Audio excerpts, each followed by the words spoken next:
Hello guys, कैसे हैं आप लोग। स्वागत है आपका हमारे नए ब्लॉग के अंदर। आज हम इस नए ब्लॉग के अंदर आपको कुछ इन्फॉर्मेशन आपके साथ साझा करना चाहते हैं। जैसे कि आप जानते हैं, अभी नवंबर का मौसम शुरू हो गया है। नवंबर 2025 में हम इस वीडियो को शूट कर रहे हैं और नवंबर का जब ये मौसम शुरू हो गया है तो इस जो मंथ्स में होता क्या है कि सुबह शाम की थोड़ी थोड़ी सर्दी होती है और दोपहर में थोड़ी सी गर्माहट रहती है। तो अभी हम बात करेंगे कि ये तो कि इस मंथ्स में किस तरह का जो वेदर होता है और इस वेदर के अंदर जो मॉस्किटो होते हैं, मच्छर, वो किस तरीके से हम लोगों को अपना शिकार बनाते हैं। ये जो वीडियो है आपके मच्छरों के ऊपर है, मॉस्किटो के ऊपर, कि मच्छरों से हम लोगों को किस तरीके से बचना चाहिए। पहले तो मैं सुझाव दूंगा कि आप मच्छरों से किस तरीके से बच सकते हैं। बहुत सारे लोगों को सुझावों को पता होगा कि मच्छरों से बचने के तरीके क्या हैं। देखिए, फर्स्ट ऑफ ऑल तो क्या करना है, हम लोगों को अपने घर के आसपास जो भी गड्ढे हैं, नालियां हैं, वहां पर बिल्कुल भी पानी जमा ना होने दें। दूसरा तरीका यह है कि आपके घर में अगर कूलर है तो कूलर को आप चेक कर लीजिएगा कि कूलर के अंदर पानी ज्यादा दिन तक रखा हुआ ना रहे। दूसरे तीसरे दिन या चौथे पांचवें दिन आप कूलर के जो पानी को चेंज करते रहिए। घरों के अंदर गाड़ियों के टायर होते हैं, साइकिल के टायर हो गए, मोटरसाइकिल के टायर हो गए, ट्रैक्टर के टायर हो गए।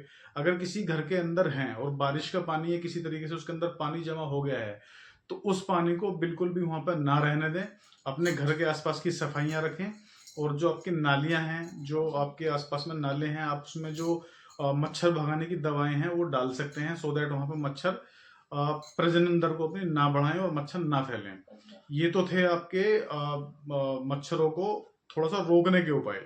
दूसरा तरीका ये है कि आप मच्छरों से किस तरीके से बच सकते हैं। तो उसका तरीका देखिए ये है कि आप मार्केट में आपने नोटिस किया होगा कि मच्छरों से बचने के लिए घरों में लोग अपनी अगरबत्ती जलाते हैं, जिसके अंदर धुएं से मच्छर बेहोश होकर नीचे गिर जाते हैं। दूसरा तरीका होता है गुड नाइट, या फिर इस तरह की कुछ कॉइल्स होती हैं, या फिर जो अपने घरों में धुएं जलाते हैं तो उससे धुएं के प्रकोप से मच्छर क्या होता है, वो बेहोश होकर गिर जाते हैं और आप आराम से चैन की नींद सो जाते हो। नेक्स्ट पॉइंट क्या आता है, नेक्स्ट पॉइंट में होता है कि गुड नाइट आपका मशीन होती है, उसमें आप लगा देते हैं और उसको फिर आप आराम से सो जाते हैं। एक और भी गुड नाइट होती है जिसकी रिफिल होती है, 45 डेज 30 डेज के लिए होती है, उसमें भी लिक्विड होता है। वो एक चार्जिंग पॉइंट का जो ऑप्शन होता है बिजली में, उसको लगा देते हैं। उसका भी आपका जो एक महक है पूरे कमरे के अंदर फैल जाती है और उससे क्या होता है कि मच्छर बेहोश होकर गिर जाते हैं और आप आराम से चैन से सो जाते हो। तो मुझे लगता है कि जितने भी ये तरीके हैं तो ये कहीं ना कहीं हमारी हेल्थ को इम्पैक्ट करते हैं। अगर सपोज कीजिए किसी धुएं से या किसी लिक्विड से, उसकी महक से मच्छर बेहोश होकर नीचे गिर रहे हैं तो कहीं ना कहीं वो भी हमारी हेल्थ पे इम्पैक्ट डालता है कहीं ना कहीं। जब हम ये सब चीजें अपने घर में यूज करते हैं तो हम खिड़कियों को और दरवाजों को बिल्कुल बंद कर देते हैं। उससे होता यह है कि बाहर की जो ऑक्सीजन है वो हमारे कमरे के अंदर, हमारे घर के अंदर नहीं आ पाती है और हम अंदर ही अंदर कार्बन डाइऑक्साइड का प्रोडक्शन करते रहते हैं और ऑक्सीजन का प्रोडक्शन हमारे घर के अंदर नहीं होता है, क्योंकि हमारे दरवाजे और खिड़कियां बिल्कुल बंद हो चुकी होती हैं मच्छरों के लिए, जो धुएं को हम रोकना अंदर अंदर अपने घर में रोकना चाहते हैं।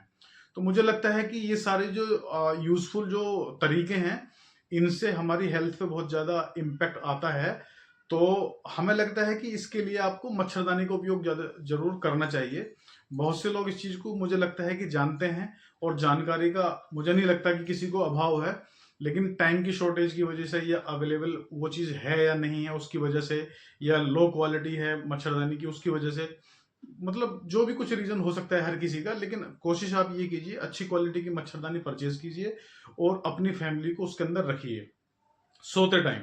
अगर आप इस चीज को यूज करेंगे तो आप किसी भी जहरीले पदार्थ से, जो आपको पूरी बॉडी आपको उसको हील अप करती है और लेती है अंदर, तो उससे आप बच जाएंगे। उसके जो मुझे लगता है जो दुष्परिणाम होते हैं वो धीरे धीरे हमारे सामने आते हैं।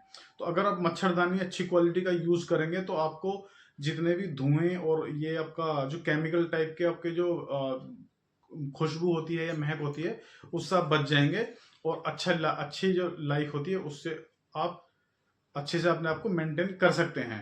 तो मुझे लगता है कि आपको ये सजेशन हमारा अच्छा लगा होगा। अगर किसी को कुछ कमेंट्स करना है हमारे कमेंट्स बॉक्स में आप प्लीज बताइएगा, हम उसको देखेंगे। अगर लगेगा कि हम उसको आपको जवाब देने में सक्षम है तो आपको जरूर हम बताएंगे। तो आज के लिए केवल इतना ही, मिलते हैं नेक्स्ट वीडियो में। जय हिंद, जय भारत।